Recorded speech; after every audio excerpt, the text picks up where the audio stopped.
Olá, bom dia, bem-vindos à nossa meditação sobre a graça. Hoje é dia 26 de fevereiro e nosso texto continua sendo Efésios capítulo 4, verso 14. Para que não sejamos mais meninos inconstantes levados em roda por todo vento de doutrina pelo engano dos homens que com astúcia enganam fraudulosamente. Nós então estamos vendo sobre a importância de sermos maduros, a importância de alcançarmos a plenitude de Cristo. E nesse texto estamos então vendo várias coisas. A primeira que a gente viu são as crianças. Depois nós vimos, então, as ondas do mar. Vimos a astúcia. E hoje, então, veremos a doutrina, o vento de doutrina. Eu gostaria de ler, então, em 2 Coríntios, capítulo 11, verso 13 ao verso 15. Porque tais falsos apóstolos são obreiros fraudulentos, transfigurando-se em apóstolos de Cristo. E não é maravilha, porque o próprio Satanás se transfigura em anjo de luz. Não é muito, pois, que os seus ministros se transformem em ministros de justiça, da justiça, o fim dos quais será conforme as suas obras. Primeira coisa aqui, então, que Paulo nos fala são dos falsos apóstolos, os falsos enviados. Um apóstolo é um missionário. São pessoas que estão enganando, ensinando uma falsa doutrina. São pessoas que não conhecem a graça de Deus, que se transfiguram em apóstolos de Cristo, se transformam, se sofrem uma metamorfose que é diabólica, é claro. E ele está dizendo, não é maravilha, que surpresa. Por que estaríamos surpresos se o próprio Satanás se transfigura em anjo de luz? Se o Satanás se transforma em figura de luz, não é muito, pois, que os seus ministros se transformam em ministros da justiça. Justiça de Deus que eles não conhecem. Porque se conhecessem a justiça de Deus e a graça de Deus, não seriam falsos apóstolos, seriam apóstolos de Cristo. Então, como você vai descobrir que alguém é um apóstolo do diabo e não um apóstolo de Cristo? Discernimento, minha gente. E discernimento você só tem com a maturidade. Você só tem quando você alcança a plenitude de Cristo. 1 João capítulo 4, verso 1. Amados, não creiais em todo espírito, mas provai se os espíritos são de Deus, porque já muitos falsos profetas já se têm levantado no mundo. Não só falsos apóstolos, mas também falsos profetas. Então, é importante que você possa provar os espíritos.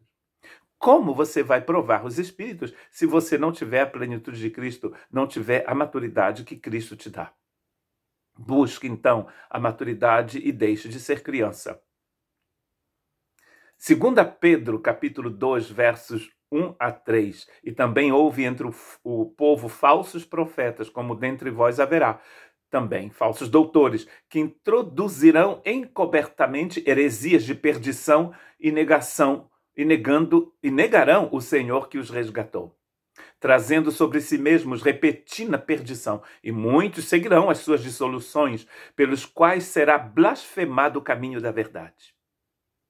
E por avareza farão de vós negócio com palavras fingidas, sobre os quais já de largo tempo não será tardia a sentença, e a sua perdição não dormita.